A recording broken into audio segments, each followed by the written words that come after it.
boa noite a todos, aqueles que presentes estão, a casa de Eurípides, aqueles outros que mais adiante nos assistirão através das mídias, que nossas primeiras palavras possam ser sempre de gratidão profunda a Deus, aos bons espíritos, pela oportunidade que nos confere de uma casa espírita, em nosso caso séria e organizada como esta. Conta a tradição da industrialização brasileira que em torno da década de 70 passava o estado de São Paulo, assim como posteriormente outros mais, inclusive o nosso, Rio de Janeiro, por um momento marcante da chegada de multinacionais.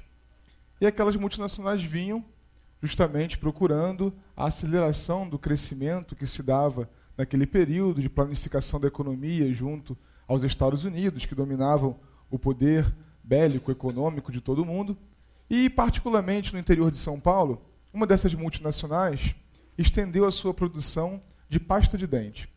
E ali estabeleceram, então, uma linha dessas que percebemos nas televisões e outros de mais perto um pouco, onde são produzidas milhares e milhares de itens para o nosso consumo posterior. E houve lá, depois de 3 ou 4 anos de trabalho firme no interior de São Paulo, um problema que se repetia em torno do produto final que eles ofereciam aos mercados. De cada 100 a 150 pastas, 10 ou 15, ou seja, 10% da produção, particularmente nesse momento, 10 a 15% da produção, chegava à prateleira a caixinha de papelão vazia. Por uma falha no processo, em algum momento, aquela caixinha ela não era preenchida pelo tubo da pasta de dente. E aí pesquisou-se daqui para lá, avaliou-se aonde poderia se mexer no processo, e nenhuma conclusão se chegou, até que houve, então, numa reunião de direção, a ideia brilhante de se contratar uma consultoria. Então vieram 2 ingleses da Europa, trazendo o seu conhecimento, e durante 3 meses, após um investimento de 5 milhões de dólares à época, eles chegaram a uma conclusão e a uma solução perfeita para aquele caso. Instalaram uma balança ultra fina, acoplada àquela esteira, que acusava pela diferença de peso quando a caixinha de pasta de dente estava vazia. Um braço mecânico instalado um pouco mais adiante vinha e empurrava para fora da linha de produção aquela caixinha. Solução perfeita, os índices de venda voltaram a aumentar, nenhum tipo de reclamação voltou a bater a porta daquela indústria. Depois de um ano, fazendo um balanço energético, procurando saber onde poderiam economizar energia elétrica, eles perceberam que a máquina estava desligada há 6 meses. E o mais curioso é que não voltou a acontecer o problema. Ou seja, mais nenhuma caixinha ficou vazia ao final do processo. E muito intrigados por aquilo foram pesquisar, chamaram diretores, supervisores, responsáveis diretos, algumas demissões acabaram acontecendo porque ninguém sabia explicar, até que foram ao operário, aquele que diretamente respondia por aquele trecho da produção. Ele falou: olha, doutor, de maneira muito simples ele disse, era muito difícil, porque vocês colocaram o arma e desarma, o botão de liga e desliga, lá no 17º andar. Então eu tinha que subir, todo dia eu chegar, e mais uma vez ao ir embora para desligar a máquina. Mas aí, o que vocês fizeram? O problema não voltou a acontecer? Ah não, a gente deu o nosso jeito. Nós nos reunimos aqui, fizemos uma vaquinha, compramos um circulador, colocamos em cima do banco, quando a caixinha vem vazia, o vento bate e joga para fora da linha de produção e o problema nunca mais voltou a acontecer. Leon Denis nos diz, na introdução ao problema do ser e do destino, que uma constatação dolorosa atinge o pensador no entardecer da vida. Ele se torna ainda mais pungente por ocasião das impressões que tem ao retornar ao espaço. Apercebe-se, então, de que o ensino administrado pelas instituições humanas, em geral, religiões, escolas, universidades, embora nos informe sobre muitas coisas, quase nada traz daquilo que mais temos necessidade de conhecer.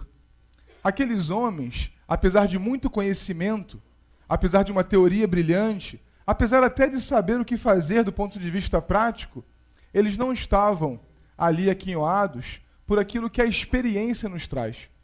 A minha avó, já desencarnada, dizia-nos assim de vez em quando na infância: menino, você está inventando moda. E inventar moda, quando ela dizia isso, eu já sabia que eu estava buscando resolver de um jeito diferente do correto determinado problema. aqueles engenheiros, aqueles consultores, inventaram uma grande moda para alguma coisa que era muito simples.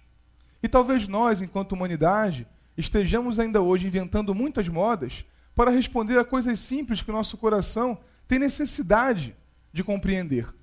A compreensão, que passa pelo sentido da vida, vai nos sendo apresentada, então, por uma receita que conhecemos já há pelo menos 2000 anos, de forma concreta, materializada no mundo, porque antes disso mesmo, através do profetismo, já nos tinha sido revelada a lei de Deus. Mas Jesus argamassou tudo isso em um evangelho. A Boa Nova nos traz, então, uma receita que estava aqui e ali, estabelecida na lei mosaica, em outras várias culturas, mas o evangelho nos traz de maneira condensada tudo aquilo que é necessário fazer para ser feliz.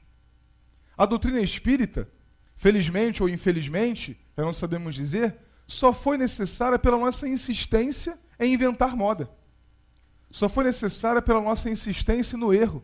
Por querermos de maneira orgulhosa, vaidosa, egoísta muitas vezes, definir o nosso padrão de felicidade. Enquanto o padrão de felicidade, segundo o Livro dos Espíritos, é a lei de Deus.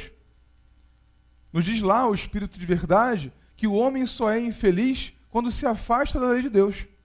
Todos nós, quando temos mais ou menos infelicidades, porque todos nós as temos em nossa vida, é porque estamos desviados ou porque estivemos desviados em algum momento da lei de Deus. Se pararmos para avaliar-nos, vamos perceber também que a nossa maneira de ler a vida, que a nossa maneira de estabelecer contato com as pessoas, que a nossa maneira de desenhar a nossa própria vida, a nossa rotina, ela ainda não está plenamente identificada com a lei de Deus. Porque muitas vezes, meus irmãos, me permitam a reflexão, nós percebemos até a verdade, percebemos aquilo que é melhor para nós, mas não temos ainda coragem de sair daquela zona do menor esforço, daquela zona de conforto em que estamos assentados. Eu sempre me impressionei muito, porque na infância tive muitas crises de bronquite, e meus pais, espíritas, nos levavam desde muito cedo ao consultório homeopático. E aquele médico, ele era pneumologista, homeopata e espírita, e iria curar a minha bronquite. E sempre que eu chegava no consultório dele, ele estava à porta fumando. E na minha cabeça de criança aquilo era muito difícil de compreender, porque ele vai curar a minha tosse, a minha falta de ar. Ele é espírita e ele está fumando. Não vai aqui nenhum tipo de crítica mais direta aos irmãos que ainda fazem uso do cigarro, porque tantos outros vícios nos caracterizam, material ou moralmente. Mas aquele homem era um contrassenso para mim. Quantas vezes nós somos esse contrassenso? Sabemos já, porque não é possível dizer que um médico, mesmo não espírita e não homeopata, não saiba dos malefícios do cigarro. Mais do que ninguém ele sabe, mas não tem a ver com conhecer. Percebem? Paulo nos diz isso na sua carta aos Efésios. Não basta saber, é preciso saber o que convém. Saber o que convém passa pelo sentir. Será que nós estamos efetivamente sentindo o Evangelho, a doutrina espírita? Antes disso tudo, a lei de Deus?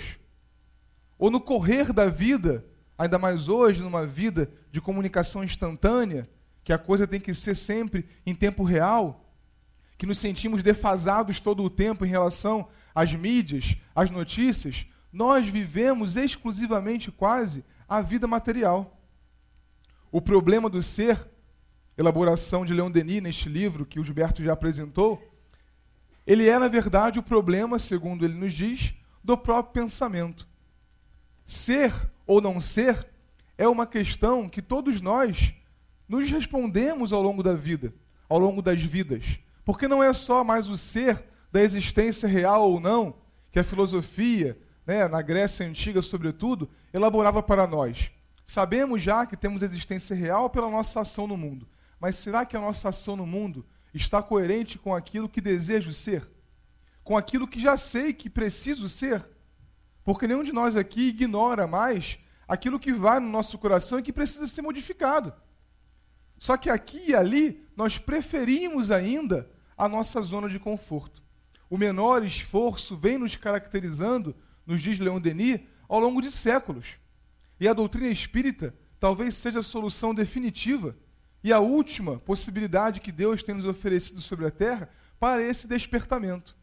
Não seremos felizes, puros espíritos, de hoje para amanhã. Nem mesmo nesta encarnação esse processo será fechado, definido, mas com certeza o despertamento precisa acontecer. Muitos irmãos que vieram em outros tempos nem precisaram de espiritismo para despertar. Com o Evangelho de Jesus, e tudo ali está reunido, conseguiram já realizar a sua transformação. Mas nós estamos aqui, segundo o Evangelho, como trabalhadores da última hora, tentando perceber o que da nossa experiência pode ser usado, o que do nosso sentimento pode ser usado para a transformação. Porque muito mais sério do que alguns bilhões de dólares e 3 meses de cérebros muito requintados é o tempo que nós temos perdido com as ilusões da matéria. Leon Denis nos afirma, na terceira parte deste livro, As Potências da Alma, quando ele está falando da vontade, que nós vivemos muitas vezes, por falta de vontade de ver a realidade, só a ilusão. Ele nos diz, até de maneira poética, que se parássemos para avaliar a natureza, nós veríamos, por exemplo, que não existe o tempo nublado. O tempo nublado é uma interpretação, é uma forma de ler aquilo que estamos enxergando. Porque se pudéssemos pegar um avião ou um helicóptero, veríamos que acima daquelas nuvens carregadas continua a brilhar o sol. Só que nós somos aqueles que ainda insistimos em esticar o tempo nublado. Quantas vezes levantamos, seja com o pé esquerdo ou com o pé direito, mas o fato é que de mau humor, e nos perguntamos internamente, quem foi que acendeu esse sol lá fora hoje? Porque ainda queremos que o dia se adapte a nós, e não o contrário. Queremos ainda esticar as sombras. Ele nos afirma aqui literalmente. A noite, a escuridão, é só o preceder da aurora. Será que nós realmente enxergamos assim, meus irmãos? Ou esticamos as noites das nossas dores, dos nossos sofrimentos, das inquietudes, por não estarmos percebendo a realidade? Não estamos aqui falando de efeito placebo, viu? Não estamos falando da criação de alguma coisa irreal para a fuga da vida como ela é. Estamos falando da percepção de como a vida realmente é. Porque quando estamos no olho do furacão, vivendo o problema, é claro que a nossa dor parece eterna. É legítimo que assim seja. Allan Kardec fala em O Céu e o Inferno que a questão da eternidade das penas, ela se inicia quando o coração humano se percebe na dor, olha para o horizonte e não vê luz, não vê possibilidade imediata de sair daquele movimento da dor. Então é eterno, como diria o poeta, enquanto dura. Mas nós temos obrigação, enquanto espíritos imortais, de percebermos até onde vai a dor e o quanto eu preciso fazer, o quanto eu posso fazer para avançar. Ele diz que a tríade da alma, neste mesmo livro, O Problema do Ser e do Destino, é querer, saber e amar. Querer, saber, amar. Muitas vezes nos confundimos, desejando que o amar chegue antes. E até esperamos isso do outro. Nos casamos na expectativa de que o outro nos faça feliz. Temos filhos, ainda uma vez na expectativa de que eles possam produzir aquilo que imaginamos. Que eles possam devolver aquilo que investimos. Quantos de nós somos pais e pensamos assim? Outro dia atendíamos a um amigo, recém-chegado à casa espírita, que estava vivendo o maior problema da vida dele. Ele tem 3 filhos e resolveu de maneira muito prática, como qualquer bom jurista vai nos orientar, que deveria dividir o seu patrimônio antes de morrer. Então deixou tudo preparado, os papéis todos assinados e colocou uma parte do seu patrimônio no nome de cada um dos filhos. Para sua surpresa, em 3 ou 4 anos, o filho mais novo perdeu tudo aquilo que ele tinha deixado de herança em vida. E esse era o maior problema da vida dele. Não estamos aqui minimizando a sua dor, e nem o fizemos no momento, mas vamos ver, será que o problema não está quase sempre na expectativa que eu deposito no outro? O que a caridade cristã nos ensina é fazer sem olhar, é doar, é realmente deixar o nosso coração falar, sem que tenhamos expectativas sobre o outro, porque aí já é problema do outro. Fazemos muito isso com a esmola. E o Evangelho, segundo o Espiritismo, ele é muito esclarecedor, é direto nesse sentido. Dá a esmola sempre que quando necessário. Sempre que necessário. Não é sempre que eu julgar que o outro vai fazer bom uso do que eu dei. Porque normalmente é isso que dizemos. Não, mas eu tenho certeza que ele vai beber isso que eu estou dando. Mas esse já é um problema dele. Porque a intenção que eu tive foi de aplacar a fome, o frio, a sede, a falta de habitação que me foi apresentada naquele momento. Então nós estamos agindo ainda hoje quase que exclusivamente por aquilo que o mundo nos oferece. Estamos buscando paz, felicidade e tranquilidade baseados em diretrizes, em postulados que o mundo nos mostra como verdades. E é Jesus, mais uma vez, que esclarece. E Denis procura destacar aqui esta passagem. Quando Jesus nos apresenta a paz, nos promete a sua paz, ele diz: trago-vos realmente a paz. A minha paz vos dou, mas não vou-la dou como o mundo dá. Não pregamos aqui a abstenção do uso dos sentidos. Não estamos dizendo que é possível viver plenamente desmaterializado. Estamos encarnados e isso nos traz uma série de necessidades. Mas quantas dessas necessidades nós transformamos equivocadamente no ponto central da nossa vida? É Emmanuel que nos ensina que na vida existem os acessórios e existe a essência. Todo o problema está não no uso do acessório, mas na confusão que fazemos e transformamos o acessório na essência da nossa vida.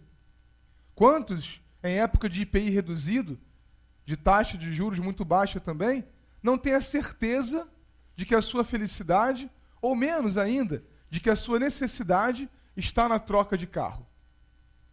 E estabelece uma meta para si que muitas vezes não pode ser alcançada senão em prejuízo de uma série de essências, como o cuidado dos seus, e aí saímos para trabalhar muito mais do que aquilo que a família necessita realmente. Muitas vezes abrimos mão da saúde. Quantos empresários, quantos diretores de altas empresas, executivos, vivem hoje grandes momentos de doença, e nós também, com certeza, em menor escala, porque estamos querendo sempre mais, desejando então o amar primeiro e depositando este amor em mamon, no dinheiro, na coisa, e não dentro de nós mesmos. Nós estamos nos confundindo. Estamos, mais do que isso, nos iludindo. O grande problema do ser humano não é a decepção. O grande problema não é quando nós nos desencantamos. O problema é quando criamos uma ilusão. Quando nos desiludimos, estamos dando o primeiro passo para voltar à realidade. Por isso que Leon Denis destaca neste livro a dor como um importante mecanismo de transformação do ser humano. Porque enquanto não passamos por aquele período de dor, por aquele momento de sofrimento, não valorizamos de verdade. Basta vermos um adolescente que, ao ganhar uma mesada, é capaz de gastar tudo aquilo numa noite ou no final de semana. Mas ao receber o seu primeiro salário, dos mesmos valores daquela mesada, ele consegue viver o mês inteiro. Porque valoriza aquilo que foi fruto do seu esforço, do seu desenvolvimento. Leon Denis fala que é preciso, então, querer. Será que nós realmente queremos? Ou ainda é mais fácil ficarmos sentados nos nossos sofás aos domingos, zapeando pelo controle remoto, do que vir para a obra social, do que colocar realmente a nossa ação no bem, como disse o companheiro na abertura. É preciso para isso uma mudança de paradigma, é preciso para isso uma mudança de modelo da nossa vida. Leon Denis nos esclarece, nessa terceira parte mesmo, quando fala da vontade, que há em toda a alma humana dois centros, ou seja, duas esferas de ação e de expressão. Uma exterior à outra manifesta a personalidade, o eu, com suas paixões, fraquezas, mutabilidades e insuficiências. Enquanto ela regula nossa conduta, é a vida inferior, pontilhada de provas e males. É a vida do sensual, nos diz Leon Denis. Se formos a um bom dicionário, veremos que sensual está para além da ideia do uso equivocado do sexo como prazer e não como amor. Sensual é tudo aquilo que é concernente aos sentidos do corpo físico. Os sensuais somos nós quando damos mais atenção aos sentidos do corpo físico, a essa esfera exterior em que estamos vivendo no mundo de encarnados, do que a esfera interior, que ele diz que é a fonte da consciência. É através dessa esfera que nos pomos em comunhão com o Pai que mora em nós.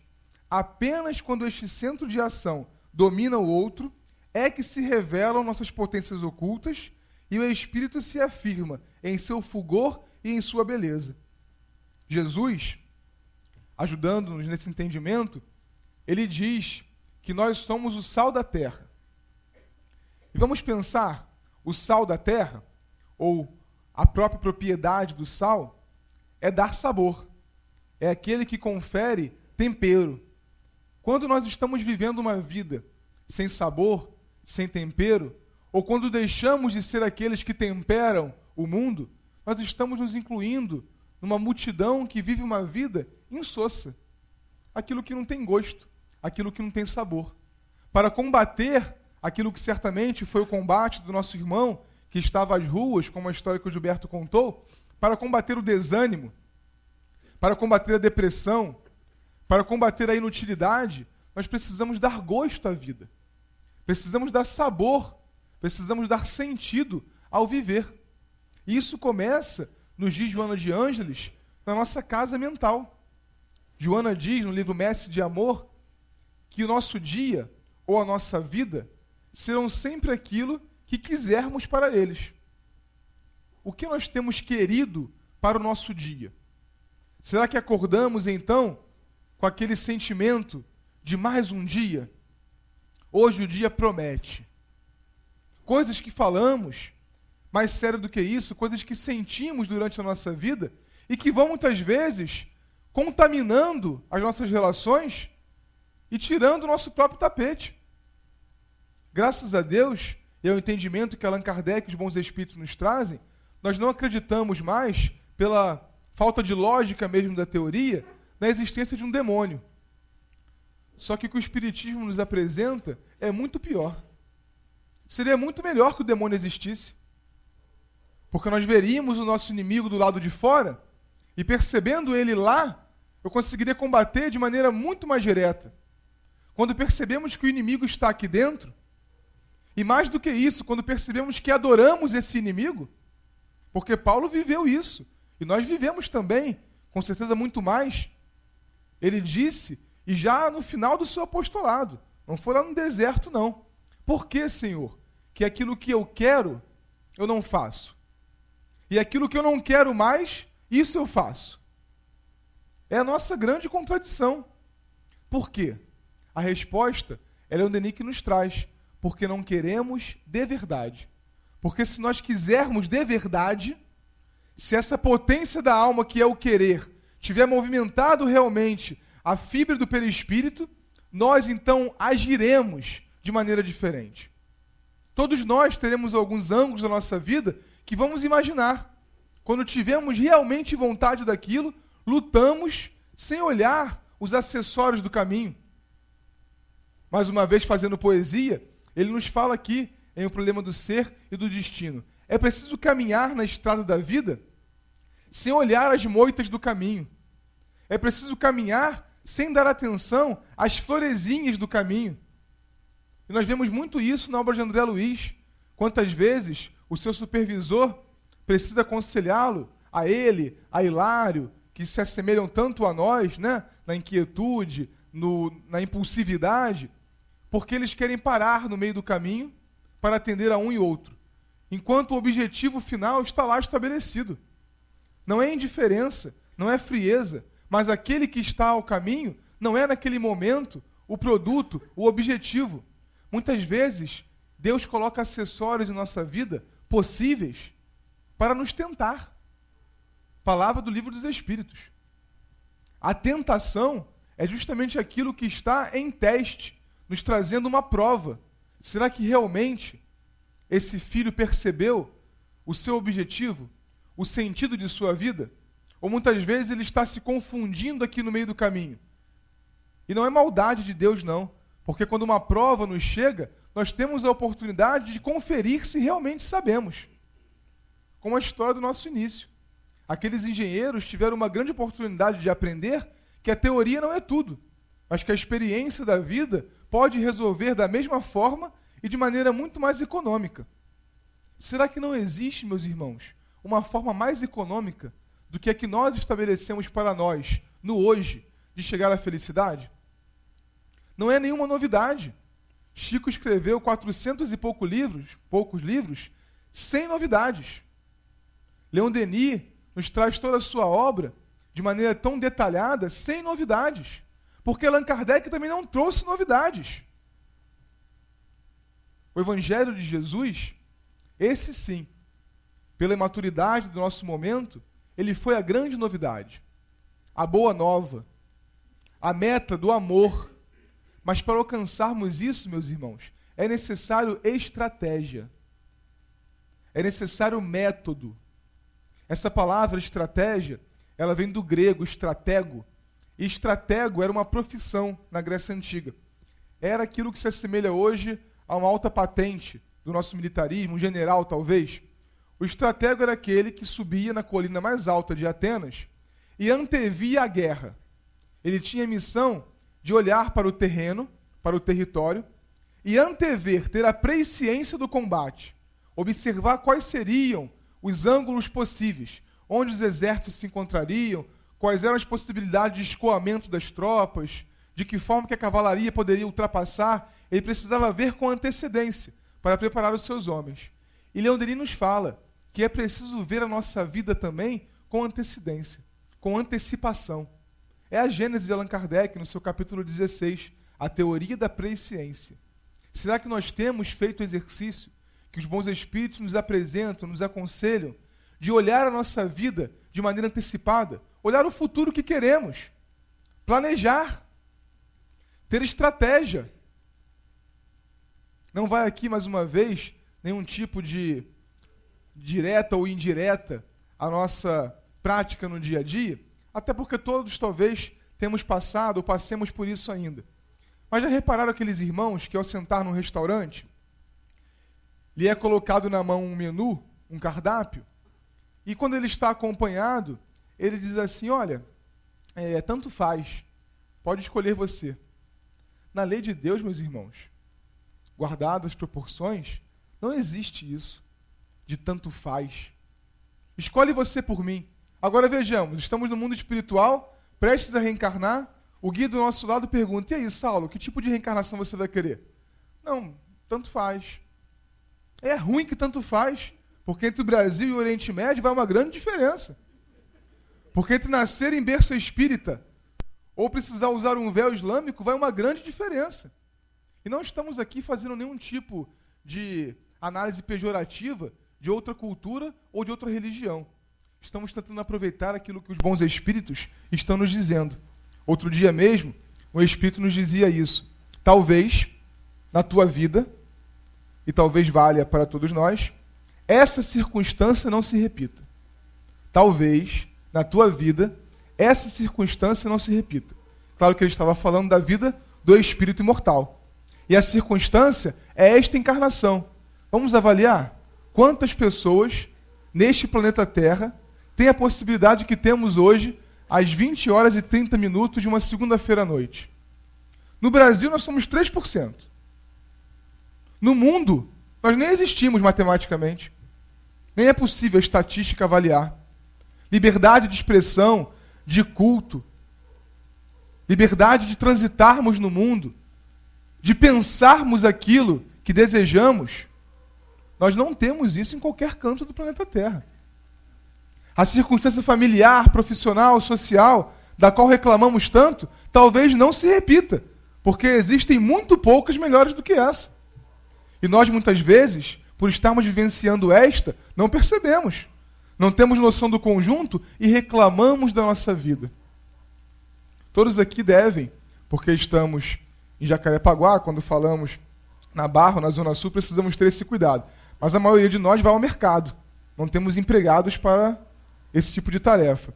E a fila do mercado, como qualquer fila, que agora a fila de banco está em desuso, né? Mas na fila do mercado, nós temos a oportunidade de perceber isso. Como a criatura humana gosta de reclamar. Às vezes reclamação sem motivo. Outro dia eu estava no mercado, no Guanabara para piorar, e aí uma senhora levantou a cabeça assim e disse: esse teto aqui, esse ar-condicionado aqui, vive pingando. Aí eu fiquei observando, não tinha uma gota, não tinha nenhum tipo de água caindo sobre nós. Mas ela já não tinha do que reclamar. e estava reclamando do que estava por vir. Quando a gente quer, consegue fazer presciência, né?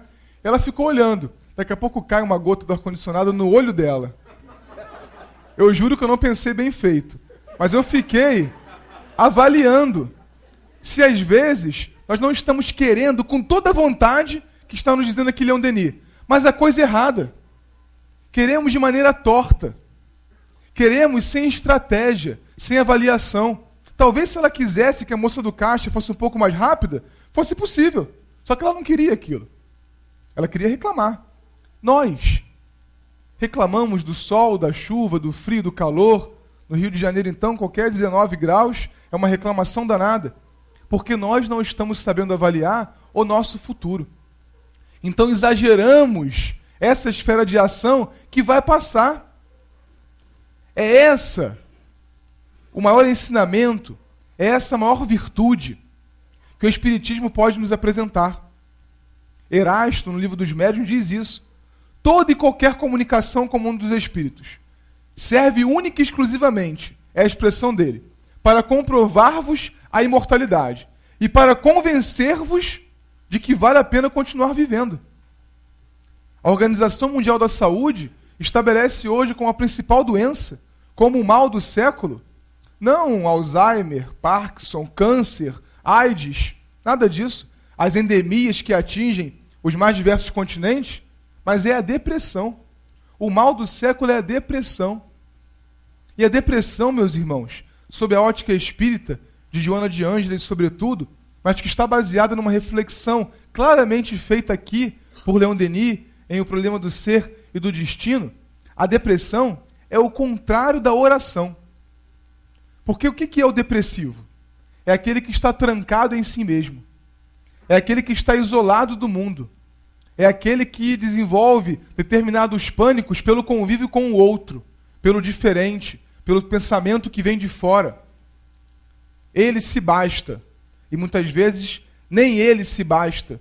E isso vira um quadro clínico grave. A oração é o processo contrário. É quando nós nos abrimos. É quando saímos de nós mesmos e procuramos o superior. E procuramos aquela fonte inesgotável de bem, de virtude, de beleza, como nos diz Denis, em Deus. Porque aqui no Ocidente, nos enganamos durante muito tempo, acreditando que Deus não só estava do lado de fora, como assentado no seu trono, a julgar os atos dos seres humanos. Allan Kardec nos ensina em A Gênese que Deus, na verdade, é aquilo em que estamos todos nós mergulhados. Nós estamos mergulhados no pensamento de Deus. Mas como pode revolta, depressão, males que criamos, o Evangelho nos aponta 2 itens, pelo menos, que devem ser de avaliação nossa. Tormento de voluntários. Aquilo que inventamos. A minha avó tinha razão mais uma vez, e o operário da fábrica também. Inventamos moda, tormento de voluntários. E as causas atuais das aflições, que Allan Kardec afirma serem muito mais numerosas do que as causas anteriores. O nosso problema não é karma, até porque isso nem existe em espiritismo. Nosso professor José Jorge era muito pródigo em divulgar isso. Ele dizia que karma só existe em Minas Gerais, porque o pessoal vai com muita karma, né? Carminho, carminho. Mas não existe em espiritismo karma, porque karma seria aquela cota de dores a que somos obrigados a suportar pela nossa experiência pregressa. Allan Kardec fala em O Céu e o Inferno, que a Terra é um planeta muito mais de provas do que de expiações.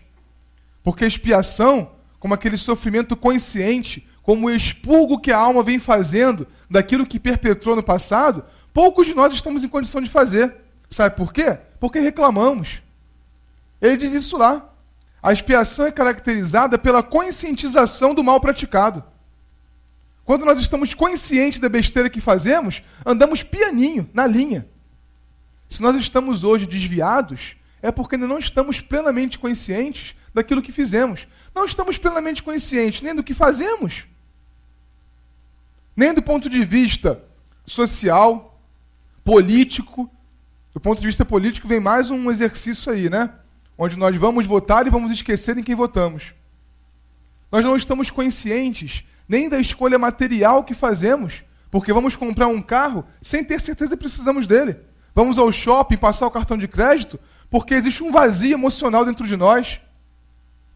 Não vai nenhum tipo de aviso também às mulheres aqui, apesar de que isso é mais recorrente entre elas. Mas hoje, cada vez mais, a gente vê a vaidade tomando conta do espírito humano, inclusive dos homens. Às vezes vamos acessar bens de consumo para nos sentirmos poderosos, para sentirmos que somos alguma coisa que não está na matéria conseguir absorver. Essa paz íntima, essa sensação de que somos criaturas importantes, não está no acesso à matéria, ao conteúdo exterior do mundo. Está no acesso a nós mesmos. Por uma questão cultural, nós não estamos acostumados com a meditação, como os orientais o fazem muito. E Leon Denis está dizendo aqui, a cada oração, o espírita precisaria antecipadamente meditar. Porque como vou buscar a Deus antes de saber aquilo de que preciso? Acabo buscando a Deus pedindo meia dúzia de coisas que Ele nunca vai me dar. O nosso irmão Severino Celestino, lá do Nordeste, tem feito um trabalho muito interessante em torno das traduções do Novo, mas ainda mais no seu caso, do Velho Testamento. E ele estudou o Salmo 23, se não me engano, e ele percebeu uma diferença muito interessante que está justamente na base daquilo que costumamos ver como a ideia de Deus e que o Espiritismo está nos ensinando a revolucionar. Porque o Salmo, se pegarmos lá as Escrituras, dirá assim, o Senhor é meu pastor e nada me faltará. Dando a entender que tudo aquilo que eu quiser, inclusive do ponto de vista material, eu terei. Porque nada me faltará. E a tradução real, sem os enxertos, sem os desvios que nós mesmos fizemos nas Escrituras, diz lá, o Senhor é meu pastor e não me faltará. Vejamos, a diferença parece pequena, mas é enorme. Deus não nos falta, mesmo na falta daquilo que é material, daquilo que é passageiro. Porque do ponto de vista do que é eterno, Deus nunca nos falta. Só que às vezes nos falta método, estratégia, para irmos ao encontro de Deus. Denis afirma aqui que só tem existência real aquilo que puder existir para sempre. Era bom que fizéssemos um inventário da nossa vida. Daquilo que fazemos uso no nosso dia a dia. Vamos pegar o dia de hoje. Vamos fazer uma lista. Usei isso, usei aquilo outro. De todas essas coisas, quantas delas existirão para sempre? Veremos que são muito poucas. Primeiro porque estamos encarnados. Então gastamos muito mais tempo no cuidado com o corpo físico do que no cuidado de nós mesmos espíritos. É natural que assim seja. Pelo menos 8 horas, trabalhamos profissionalmente para dar conta do sustento de nós próprios e da família. Dependendo do lugar que moramos e que trabalhamos, levamos mais umas 6 horas no transporte. No Brasil Central nem sempre se trabalha muito, né? Nós temos pelo menos mais um tanto de transporte. Nós temos os cuidados da higiene pessoal, da alimentação. Se formos fazendo as contas aí, tirando o tempo que vamos dormir, nos sobram poucos minutos. Mas tudo bem, é suficiente. Desde que possamos dar qualidade a esses minutos. Um amigo meu diz, Saulo, quem não tem tempo de tomar café, já deixou de orar há muito tempo. Eu fiquei pensando no que ele disse, né, e testando a minha rotina, e realmente, né, se nós que estamos absolutamente influenciados pela matéria, temos uma vida corrida a ponto de não conseguirmos alimentar o próprio corpo, será que estamos lembrando que somos espíritos? É preciso, mais uma vez, estratégia, ferramenta. Quando ele divide este livro em o problema do ser, o problema do destino e as potências da alma, e daí vem o pequeno detalhe, que talvez por ser o título do livro faça uma grande diferença, mas é só um pequeno detalhe, porque esse livro, em francês, ele nunca foi o problema do ser, do destino e da dor. Ele sempre foi o problema do ser e do destino. No entanto, algumas traduções brasileiras, até é importante que se diga, com autorização por escrito de Leon Denis, incluíram o vocábulo dor no título. Mas ele, no original francês, nunca o fez. Então, o que foi feito aqui foi simplesmente respeitar aquilo que o autor definiu no original, porque se nós fôssemos também avaliar o livro, e alguns de nós o farão mais tarde, veremos que a primeira parte do livro é o problema do ser, a segunda parte, o problema do destino, e a terceira parte, as potências da alma. Não existe um problema da dor. A dor é simplesmente uma das potências da alma, daquelas que Leon Denis elencou ali. Mas ele está aqui nos afirmando, nesta divisão, que o problema do ser e o problema do destino são uma só e a mesma coisa. Por que isso? Porque enquanto nós nos enxergamos como corpo, como matéria, como corpos físicos, nós não temos absolutamente visão de destino. Não existe destino para nós. Nós estamos vivendo exclusivamente o hoje. E por isso ele diz, só tem existência real o que existir para sempre. O que você está vivendo hoje, mas amanhã vai deixar de existir, é porque não existiu. Veja bem, parece uma confusão filosófica, mas não. Esta roupa que estou vestindo, a casa em que eu moro, o carro com o qual me transporto, estas paredes abençoadas da casa espírita, este mundo em que estamos vivendo, não tem existência real, porque vão morrer um dia. Assim como meu corpo físico também. O que tem existência real sou eu, espírito. O meu pensamento e aquilo que eu produzo. Isso sim tem existência real. E muitas vezes estamos no exercício de dar qualidade à existência real do nosso pensamento. Porque quantas vezes nem colocamos, nem expressamos aquilo que pensamos, mas lá no fundo vai aquela ideia. E aquela ideia nos contamina de tal forma que a nossa ação no mundo é impregnada por ela. Uma companheira lá no Centro Espírita, tenho até a impressão de que alguns já terão ouvido esta história, mas ela vem bem de acordo àquilo que Denis nos apresenta no capítulo A Vontade, porque ele fala que muitas vezes o pensamento ele vai precisar de um controle quase policial. Porque no estado em que nós estamos, não é simples controlar e manter o nosso pensamento sempre elevado. Aquilo que a codificação chama de estado de prece é bastante complicado de se atingir. Estar vivendo em estado de prece todo o tempo. É preciso para isso também método. E uma companheira nossa, na Casa Espírita, da qual vimos, o Centro Espírita Leon Denis, lá em Bento Ribeiro, ela nos contou e autorizou naturalmente que nós usássemos isso como um estudo de caso, que estava saindo de uma reunião como essa, e ela se encaminhou para o ponto de ônibus.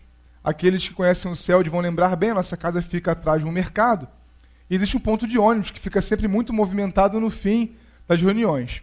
E ela estava ali aguardando o seu ônibus por 10, 20, 30, 60 minutos, e o ônibus não vinha, o ponto foi se esvaziando, até que lá na esquina, depois de uma longa espera, o ônibus veio. E aí ela levantou-se da cadeirinha, fez sinal, e como todos nós já vivenciamos, o ônibus não parou. E em não parando, aconteceu uma coisa dentro dela.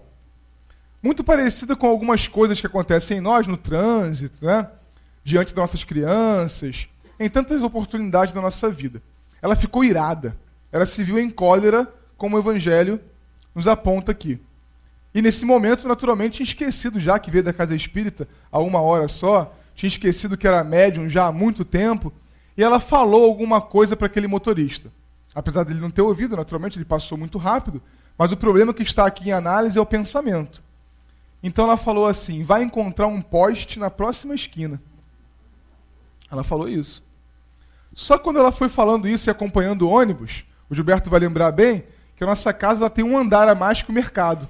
Então foi entrando aqui no campo de visão dela o Centro Espírita. E ela lembrou, meu Deus, eu sou cristã, eu estudo o Evangelho, eu sou médium da casa, morreu de vergonha, porque alguém que tomou passe com ela poderia estar ali naquela hora. E aí ela fez aquilo que Denis diz que é o policial do pensamento. Ela falou mais alto ainda, mas vai conseguir desviar, meu irmão. Ou seja, tentando, não sei se conseguiu, tentando consertar aquilo que ela já tinha lançado ao fluido cósmico universal. Policiando seu pensamento. Palmas para ela, porque realmente, naquela ocasião ali, ela usou o que ela sabia. Infelizmente, não se trata ainda de uma criatura transformada, como nós somos também. Mas nós precisamos iniciar esse processo. Precisamos, para isso, como nos diz Santo Agostinho no Livro dos Espíritos, nos conhecer. Será que nós nos conhecemos? Ou ainda somos aqueles que dizemos assim, não, eu sou imprevisível, só quando acontecer que eu vou saber como é que eu ajo. Meu Deus! Então nós somos absolutamente inconscientes de nós mesmos. Não sabemos do que somos capazes. é tão perigoso que ao chegarmos no mundo espiritual, podemos ter a bênção, que talvez não seja exatamente aquilo que desejamos para nós, da perda completa da memória. Porque se ficarmos pensando muito naquilo que fomos na última encarnação, só vem confusão na cabeça. Então os guias apagam tudo aquilo, para que lá na frente você possa então reaver as suas ideias. Será que é isso? Será que ainda vai ser essa a nossa situação no mundo espiritual? Ou nós temos já hoje no nosso colo todas as ferramentas possíveis para chegarmos de forma diferente, sabendo já o que queremos? Nem que o exercício comece lá no cardápio do restaurante. Deve ter alguma coisa que me agrada mais. Um tio meu diz isso. Saulo, eu fiz uma coisa 5 vezes na vida. Eu juro que a 6ª não faço. Eu falei, o que foi, tio Pedro? Casar. Nunca mais eu faço isso. Eu falei, por quê? Você se arrepende da instituição casamento, tentando levar um pouco mais a sério do que ele, né? Aí ele falou, não, eu nunca escolhi com quem eu casaria. Olha que interessante. Era aquilo que surgia na minha vida. Será que é assim que nós vamos andando? Mesmo quando estamos falando de criaturas, de irmãos nossos, é aquilo que surge na nossa vida que a gente vai agarrar?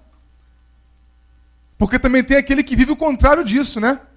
Um amigo meu, que passou no concurso público, e ele se viu numa repartição onde o chefe era muito autoritário.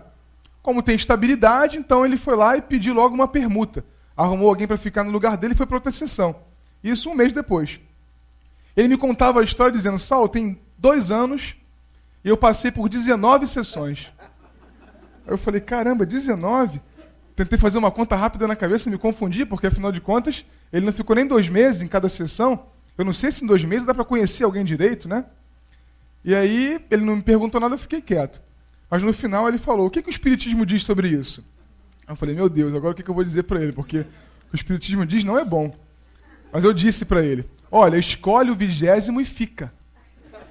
Porque é a oportunidade que Deus está te dando de aprender alguma coisa com esse tipo de gente. Né? Porque existem personalidades que se repetem em nossa vida.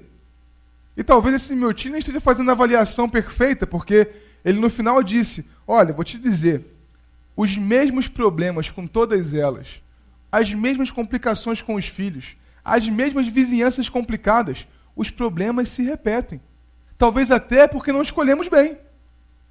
Talvez até porque não planejamos antecipadamente aquilo que é o nosso futuro. Vejam bem, não é o futuro do outro. O que está sendo tratado é o nosso futuro. A nossa felicidade. Será que realmente compreendemos o que seja querer? Será que já não está na hora de querermos melhor? De querermos mais de acordo com aquilo que já vimos que é a receita ideal? Besteira de orgulho nosso. Porque quando somos adolescentes, se justifica isso. Papai e mamãe disse que é por aqui, mas eu vou tentar por ali só para provar que existe um caminho diferente. Até aí tudo bem. Perdoa-se. Cognitivamente, entende-se o que está acontecendo naquela cabeça. Mas nós somos criaturas já, a princípio, caminhando para a maturidade. Como proceder do ponto de vista espiritual dessa maturidade daqui para frente? Vamos continuar escolhendo caminhos que são tão escusos, enquanto há caminhos já atravessados por irmãos nossos que chegaram a um fim feliz. Por que não fazer desse jeito também? A figura de Jesus, ela perde aquele peso santificado que demos em outras religiões, quando o Livro dos Espíritos nos aponta que ele é o guia e modelo. Se não tiverem trocado nada no dicionário, guia é aquele que aponta o caminho. Guia é aquele que indica por onde andar. É aquele que facilita o conhecimento de um local. E modelo é aquilo que eu imito. A receita para a nossa felicidade é imitar Jesus. Alguém vai pensar, mas isso não é fácil, Saulo. E ele também não disse que seria. Lá no Evangelho de João, ele fala, no mundo tereis aflições. Ele está legitimando a dor que vamos encontrar no mundo. No mundo tereis aflições, mas tem de bom ânimo, porque eu venci o mundo. Como dizendo, se eu venci o mundo, tu podes vencer também. Porque ele não é um santo que desceu do paraíso para realizar na terra prodígios inalcançáveis por nós. Ele é guia e modelo. Que no meu dia a dia, mais particular, eu possa imitar Jesus. A descoberta de uma outra esfera de ação do Espírito, como nos diz Leon Denis neste livro, O Problema do Ser e do Destino, sobretudo na terceira parte, a vontade, que estamos destacando aqui, é exatamente quando nos dispomos, de maneira consciente, a mergulhar em nós mesmos. Descobrir uma outra esfera de ação só é possível, meus irmãos, com estratégia, com meditação e com oração. Porque saber, nós sabemos já. André Luiz diz que todos nós que temos pelo menos 45 minutos de casa espírita, já não poderemos mais dizer que não sabíamos. Coincidentemente, temos aqui 48. Então estamos já a 3 minutos de prorrogação, segundo André Luiz. Todo mundo sabe o suficiente já para mudar aquilo que já o incomoda. Porque, aliás, a consciência já aponta isso. Todos nós temos noção plena do certo e do errado. Há um tempo também um espírito, um estudo, dessa vez bem coletivo, disse assim: vocês vão perceber de maneira muito clara o que é o bem e o que é o mal. O bem é tudo aquilo que você pode fazer e divulgar. O mal é qualquer coisa que você faz e esconde de alguém. Eu fiquei muito preocupado, porque a gente vive escondendo coisa dos outros. Muitas vezes vivemos uma vida de máscara. E aquilo que somos de verdade, nós escondemos. Por fuga do convívio com o diferente. Por fuga do aprendizado que nos é necessário. Porque quando aquele irmão foge do chefe autoritário, ele está dizendo assim, ó, Deus me perdoa, mas essa circunstância aqui foi por acaso. Eu não tenho nada que aprender com isso. Então eu vou mudar de repartição. Quantas vezes nós fazemos isso? Até na casa espírita, né? Mudamos de centro espírita porque não concordamos com nada lá dentro. Quer dizer, então, que é o sol ou o tempo nublado que tem que se adaptar à nossa escuridão? Paulo faz essa distinção de maneira claríssima. Lá no capítulo 5 da carta aos Efésios, ele fala assim, antes eras trevas. Está falando conosco, com os nossos irmãos lá de Éfeso, mas com todos aqueles que têm o Evangelho do Senhor em mãos. Antes eras trevas. Antes de receber tantas consolações, e no nosso caso aqui, pelo menos 3 importantes consolações, através da revelação mosaica, do Evangelho de Jesus e agora do Espiritismo. Antes disso, éramos trevas. E ele continua, mas hoje sois luz. É preciso, portanto, que vivais na luz do Senhor. Porque só ter luz, só fazer parte, não adianta. Porque nenhum de nós, pelo simples fato de estarmos na casa de Eurípides Barçanufo, vamos encontrar com ele quando desencarnarmos. Não teremos um lugar no céu definido porque vimos ao templo espírita e cumprimos a nossa Eucaristia semanal. Isso não existe em Espiritismo. O que vale de verdade é aquilo que fazemos lá fora disso que estamos aqui compreendendo. Então sabemos já, diz Leon Denis, querer, saber, amar. Que nós sabemos, sabemos. Mas será que nós queremos de verdade? Ou conforme o livro dos Espíritos nos aponta, a nossa vontade é tão incipiente que a gente quer, mas fica muito satisfeito se não acontecer aquilo que a gente queria. Eu quero, mas se acontecer o contrário do que eu quero, tá bom também. De novo é a filosofia do tanto faz. Filosofia de botequim. Deixa a vida me levar, é a vida que leva eu. Isso só serve para botequim. Se servir. Porque nós tocamos a nossa vida. Nós somos os protagonistas, os diretores, os atores principais deste cenário. Quando nós transferimos para o outro, nós estamos abrindo mão da possibilidade de sermos felizes, porque o outro não tem capacidade de realizar a nossa felicidade. Quando muito, nós conseguimos realizar a nossa. Isso não é egoísmo, porque essa felicidade só é possível no convívio. Isso é vontade. Querer, usar da nossa vontade. Porque só, meus irmãos, sabendo e querendo bem, é que vamos conseguir de verdade amar. Porque hoje nós falamos eu te amo, nos referindo a processos que nem sentimentos são. Muitas vezes estamos falando de sensações. Sensação de prazer físico, de segurança emocional. Quando nós soubermos realmente o que é amar, nós teremos usado de maneira pungente a nossa vontade. Só que insistimos, para que usemos a nossa vontade, é necessário descobrir que temos. É o que ele está dizendo aqui. O que tem de belo e de superior em mim só é descoberto quando eu faço o processo de autoconhecimento. Quando eu mergulho em mim mesmo e vejo, honestamente, diante do espelho, o que eu sou ainda e que eu não quero ser mais. O que eu ainda ajo no mundo e que eu não quero mais agir. O que eu ainda penso na direção do outro e que eu não quero mais pensar. No livro Contos e Apólogos, pela psicografia de Chico, nós temos um caso muito interessante da mulher atormentada, que demonstra para a gente de maneira muito clara que enquanto estamos depositando o conceito de amor naquilo que é fugidio, passageiro, nós vamos de desilusão em desilusão, porque em verdade vamos de ilusão em ilusão. Houve um momento em que uma caravana passava pelos arredores do Templo de Jerusalém. Isso era muito comum, porque Jerusalém, já à época, uma cidade cosmopolita, recebia muitos viajantes.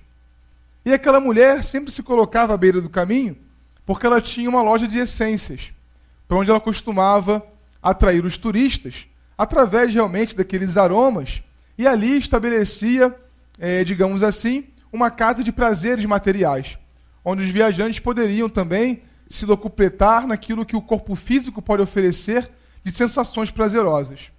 E ela viu, no cair da tarde, um homem que se destacava pela sua beleza, vindo em meio a uma caravana, mas que ficou assim isolado daquele grupo durante alguns minutos. Ela se dirigiu àquele homem e, com todo o seu poder de atração, com toda a sua beleza física, falou para ele mais ou menos nesses termos: ó homem, descubro em ti um cansaço físico, mas um grande poder espiritual, e vejo em teus olhos uma chama diferente.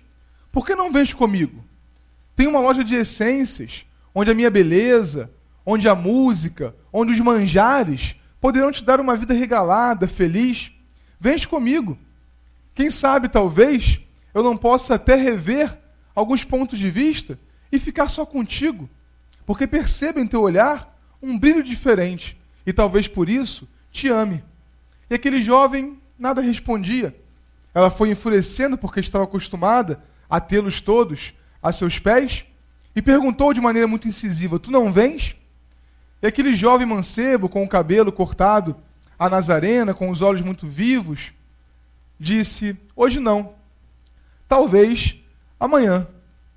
E ela saiu dali enfurecida.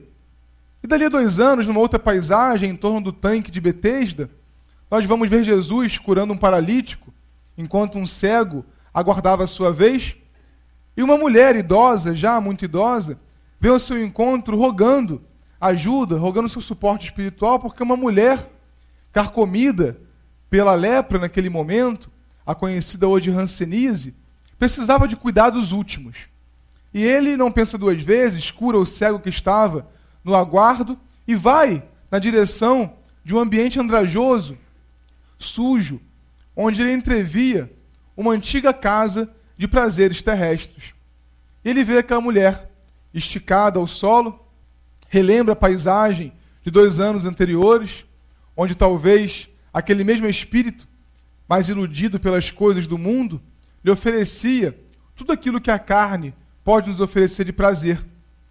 E ela também adivinha naquele olhar o jovem mancebo que estava diante dela e que não percebeu ser o Senhor, ser o Messias prometido. E ela diz: ah, Senhor, agora que tu vens, já não posso te oferecer mais nada. Estou aqui quase arrependida da vida que levei.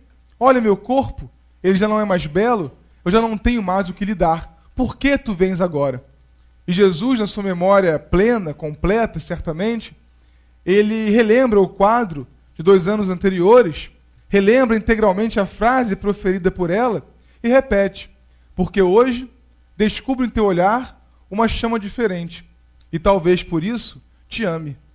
Conta a tradição espiritual que Jesus a retira em seus braços e ali mesmo ela desencarna, plenamente arrependida da vida que levou, mas mais do que isso, com vontade firme de modificar. Desta vez, feliz ou infelizmente, numa outra oportunidade reencarnatória só. Nós, que estamos vendo Jesus entrar por aquela porta, nesta encarnação, nos encontrar combalidos ou não, cheios de chagas, ou talvez não, vivendo a plenitude do que o corpo pode oferecer, ou na decrepitude dele já, que possamos aproveitar o momento, que possamos desejar o colo de Jesus, querendo de verdade, querendo com altivez, mas também com humildade, que nós possamos saber que esse é o caminho, que essa é a verdade plena e que essa é a vida única para a nossa felicidade. Porque querendo e sabendo, certamente estaremos plenamente preparados para amar. E aí não precisaremos de mais um livro, porque será então, este, por exemplo, só mais um livro.